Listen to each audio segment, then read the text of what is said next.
Bueno, un pedazo de historia que se inserta en la coyuntura argentina. Por primera vez en 91 años se está saliendo a vender aviones militares, el Pampa 3 en este caso, a Guatemala, a Paraguay. Están avanzando las negociaciones desde el gobierno. Y hay una historia muy interesante que plantea cómo se desarrolló ese sector, el de la fabricación de aviones militares en Argentina. Estamos con el autor, muchísimas gracias Alejandro Topoulos por estar aquí. Gracias, Luciano. El autor de este libro, La aventura del Pulqui 2, tecnología e innovación en países emergentes. El Pulqui 2, un avión que empezó a desarrollarse, pero no a fabricarse, durante el primer peronismo. Sí, así es. ¿Cómo es que ese proyecto, bueno, 91 años de la fábrica de aviones de Argentina, ¿no? 91 años, casi 100 años, recién ahora se lanza al mercado de exportaciones, intentar vender su producción. ¿Quedó trunca esa historia en algún momento de desarrollo? ¿Qué pasó con ese Pulqui 2 que no se lanzó finalmente, no se fabricó? ¿Qué era el Pulqui 2? El Pulqui 2 era un prototipo de un avión jet de combate de última generación para la época, que bueno, era la gran apuesta de la fábrica militar de aviones para producir tecnología competitiva en un momento en donde se justificaba tener armas de gran potencial. En ese momento, en el año 1947, cuando empieza el desarrollo, el mundo estaba expectante ante la inminencia de la Tercera Guerra Mundial. Entonces, digamos que los países emergentes o periféricos tenían que, bueno, prepararse para una gran contienda entre Estados Unidos y la Unión Soviética. Este avión tenía características novedosas porque, bueno, aviones similares recién se habían podido poner en funcionamiento hacia fin de la Segunda Guerra Mundial, ¿no? Entonces, este avión, bueno, prometía poner a la Argentina en los primeros lugares con un arma poderosa. ¿Era una visión, era un sueño de industrialización del peronismo o otras miradas políticas compartían esa necesidad? Lo interesante es que la fábrica militar de aviones se fundó durante el segundo radicalismo, diríamos, en la presidencia de Alvear. Se dice que la idea de crear la fábrica se concibió en la Embajada Argentina en París, cuando Alvear era embajador, y había muchos aviadores que iban a Francia, a París, a hacer cursos. Entonces, es una idea parecida a la de YPF, ¿no? Que también es radical. Su surgimiento, una idea que tiene que ver con mantener cierta autonomía respecto bueno, de la producción de hidrocarburos en un caso y en el otro de la fabricación de aviones. Ahora, la fábrica realmente se desarrolló fuertemente durante el primer peronismo. Pero cuando nace durante la presidencia de Alvear, ¿tenía una orientación estratégica militar o iba a fabricar aviones civiles? Tenía, digamos, una idea de fábrica de armas, digamos, de aviones de guerra, pero también fabricó civiles. Justamente el emplazamiento en Córdoba de la fábrica tenía que ver con ubicarla en un lugar que estuviera lejos de las fronteras para protegerla de ataques. Ah, perfecto. Con esa hipótesis siempre de un escenario bélico mundial. Entonces decías que el peronismo le da impulso a esa estrategia más bélica. Sí. ¿En qué contexto? ¿En esta idea de la posibilidad de una guerra? Sí, en realidad fue antes del peronismo. Fue en el año 43 que empezó la fábrica a desarrollarse fuertemente. Y en ese momento tenemos el momento de oro de la fábrica. Entre el año 44 y 45, 46 es el momento en que más aviones se fabrican con mayor cantidad de componentes nacionales. ¿Diseños argentinos o traían diseños de otros lugares y los fabricaban aquí? En ese momento eran diseños argentinos, sí, sí. Después hay ya en el Pulqui 2 hay una asociación entre el conocimiento argentino y el conocimiento de expertos alemanes, ¿no? Así es. ¿Eso funciona? ¿Cómo funciona? Digamos, ¿fue productivo en ese sentido? Sí, sí, realmente fue muy productivo. De hecho, es una fórmula que se aprovechó en muchos lugares en el mundo. La gran fábrica de aviones de Brasil, Embraer, también nació del desarrollo de su primer diseño a manos de, bueno, de un diseñador francés. Entonces, o sea, importar técnicos extranjeros siempre fue muy importante. De sectores maduros, donde ese sector claro. estuviera maduro, claro. ¿El nombre del ingeniero te lo acordás, Tarak? Kurt Tank. Kurt Tank, sí, sí. claro. Y era un ingeniero que tenía que ver con el régimen nazi, ¿no? Había diseñado... Sí, sí, bueno, ¿cómo es esto? Kurt Tank ya era conocido en el mundo como uno de los grandes diseñadores de aviones antes y después de la guerra. O sea, antes de la guerra ya había creado el primer avión cuatrimotor digamos, de pasajeros, el Cóndor, en la Focke-Wulf, y luego durante la guerra, bueno, diseñó uno de los cazas más importantes, el Focke-Wulf 190. ¿El Pulqui era un caza? El Pulqui era un caza, sí, de combate. La diferencia con los cazas de la Segunda Guerra Mundial era que era el primer caza que llegaba a superar la barrera del sonido. Ah, qué interesante. Digamos, que llegaba al límite de la barrera del sonido, perdón. Ahora, este impulso que adquiere durante el peronismo es parte de una visión de Perón, efectivamente, en relación a los conflictos que podía tener en la región, los conflictos globales. ¿Era para nutrir el mercado interno o pensaba en exportar? Era una mezcla. En el impulso de la fábrica militar de aviones hubo una persona muy importante que era la mano derecha de Perón en temas también productivos, que fue el brigadier San Martín. El brigadier San Martín primero fue director de la fábrica y luego fue gobernador de Córdoba. Y él fue el arquitecto, digamos, de la estrategia. Primero para fabricar aviones militares. Y luego, cuando ya estuvo claro que la Tercera Guerra Mundial no iba a poder ser, porque empezaba la Guerra Fría, cuando terminó la Guerra Coreana en el 51, empezó la estrategia civil.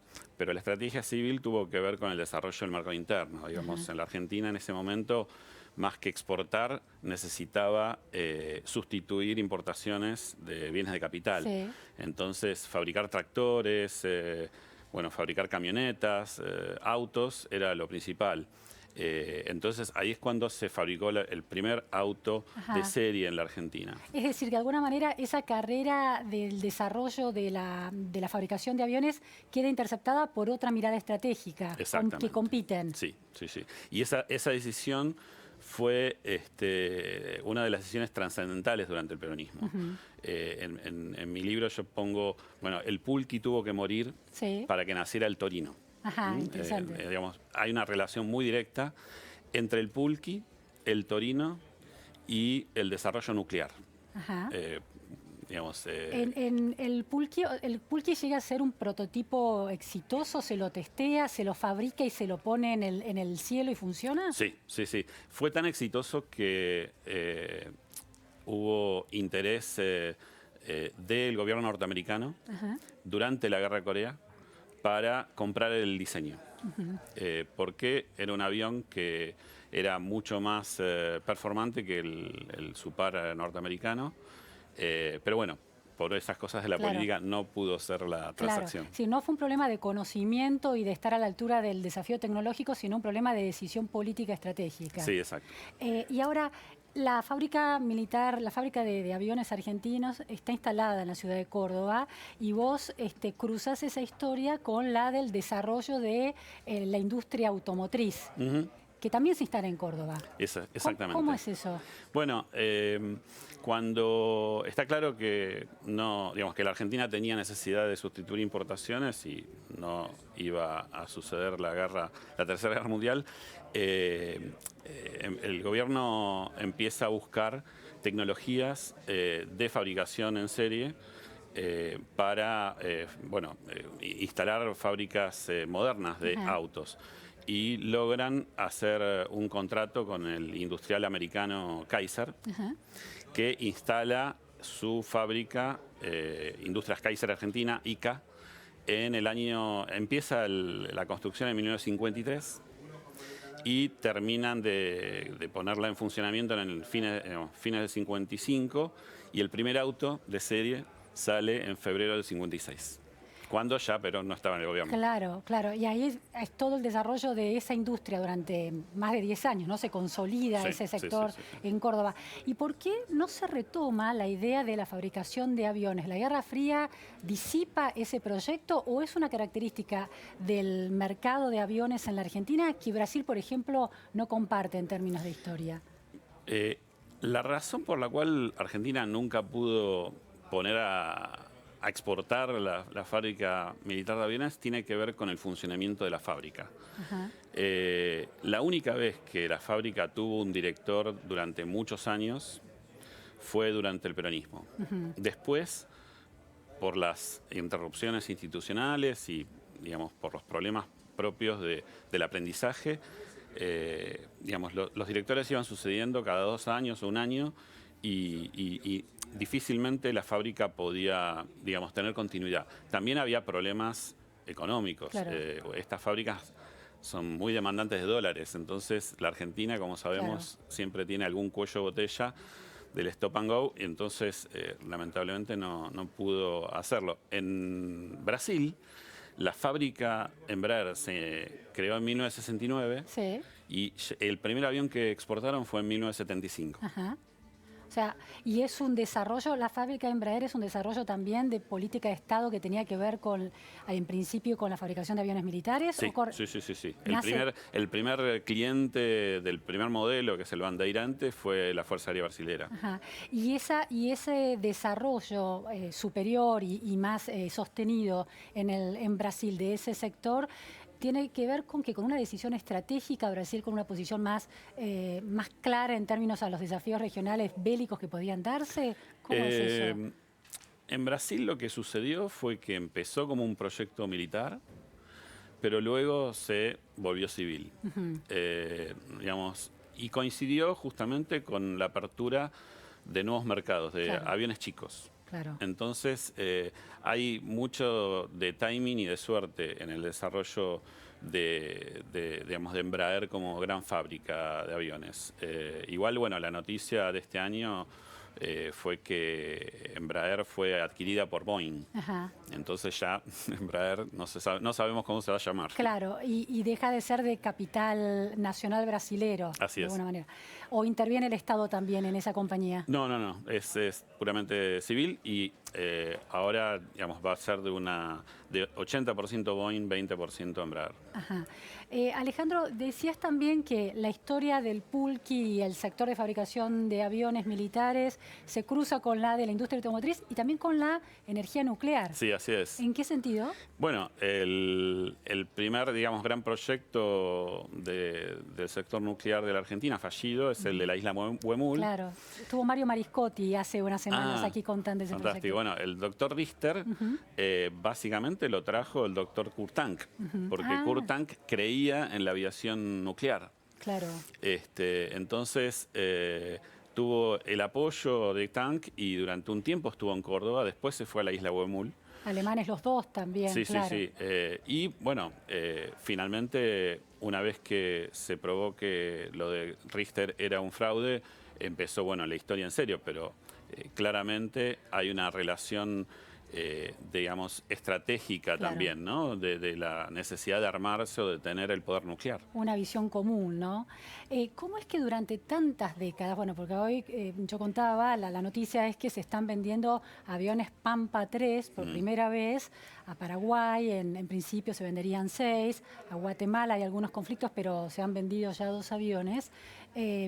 ¿Cómo es que tantas décadas le toma a la Argentina retomar ese camino? Entiendo que las disrupciones políticas y económicas son un tema, pero ¿es solo eso? Porque en el tema nuclear, por ejemplo, logró levantar vuelo, ¿no? Bueno, ahí creo que vale la pena introducir la variable institucional. O sea, la gran diferencia entre el sector aeronáutico y el sector nuclear es que en el sector nuclear se crearon instituciones muy sólidas. Claro.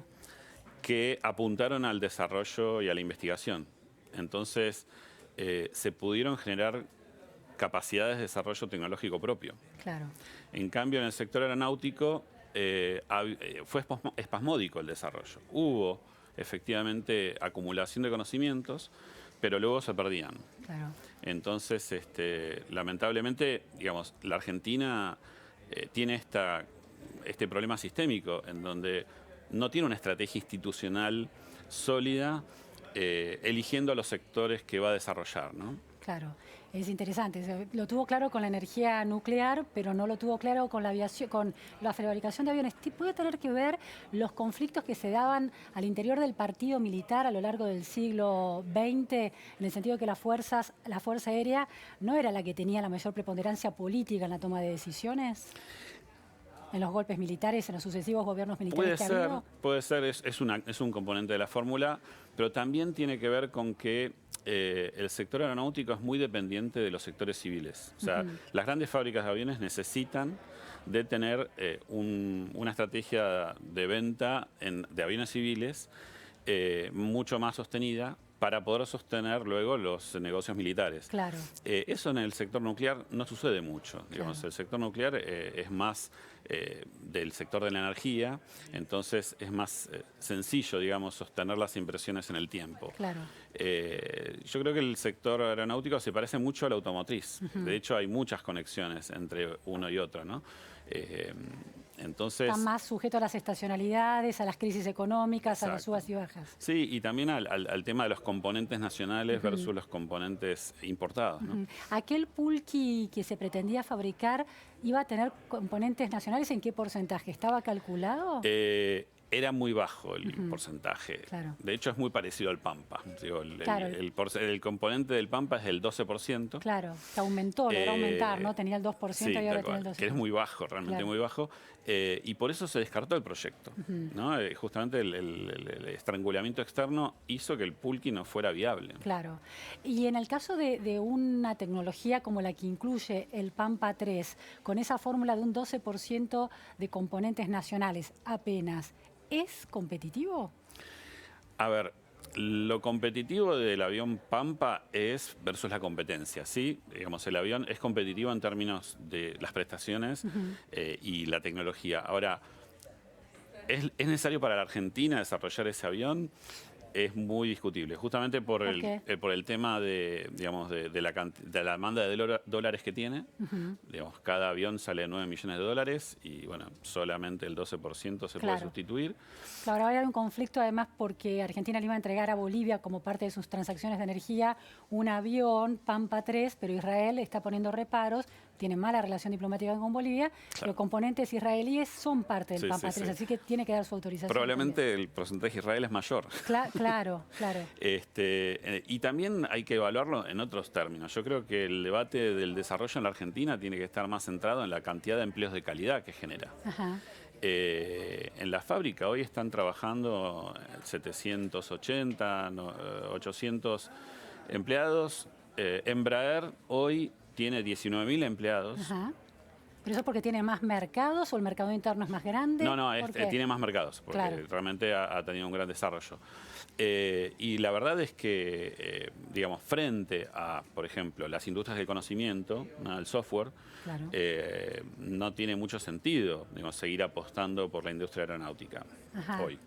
Es una afirmación muy contundente. Es decir, en este debate que se ha dado en relación a los sectores que van a prosperar o a morir si avanza el acuerdo con la Unión Europea, hoy en el presente, más allá de ese acuerdo, vos señalás que hay un sector que demanda muchos dólares, pero que genera poca mano calificada, mano de obra calificada, pocos puestos de trabajo, que no tendría sentido. Ahora, ¿es la única medida? ¿Podría uno asumir que si el retorno de la inversión es muy alto, conviene de todas maneras desarrollar el sector? A ver, teniendo las capacidades tecnológicas, digamos, el país no se puede dar el lujo de dejarlo ir. Digamos, yo no lo pondría en la lista de los sectores que hay que dar de baja. Al contrario, hay que volverlo competitivo, hay que tratar de que se asocie con otras empresas, como hizo Embraer. Bueno, hay que darle sustentabilidad a ese negocio. Inclusive ver si se puede hacer privado. Ahora, claramente no debería estar entre las prioridades del desarrollo. Hoy la Argentina, por ejemplo, tiene una gran ventaja, que es un tema de investigación que estoy haciendo ahora, en lo que es inteligencia artificial aplicada al agro. Sin embargo, no tenemos planes de investigación apoyados por el Estado. Digo, realmente... Sí, el agro es un sector estratégico, claro, el principal sector exportador. Sí, pero digo, y hay un desarrollo posible del servicio de software con la inteligencia artificial y sin embargo el Estado no lo apoya. Ese sería el escenario. Sí, exactamente. Por eso yo creo que el ejemplo de FADEA muestra que solo gestionando bien las empresas del Estado no alcanza. Claro. Lo que hay que tener es una estrategia desde el Estado para desarrollar tecnologías y sectores estratégicos. Claro, de matriz productiva, en definitiva, ¿no? La gran discusión pendiente en Argentina. Muchísimas gracias, Alejandro Berropueblos, por esta dosis de historia cruzada con análisis, bueno, de aplicación del conocimiento y la tecnología en la Argentina actual. Muchas gracias. A vos, Luciana. Nos vamos a un corte en la repregunta Noticias a Fondo. No se vaya, vamos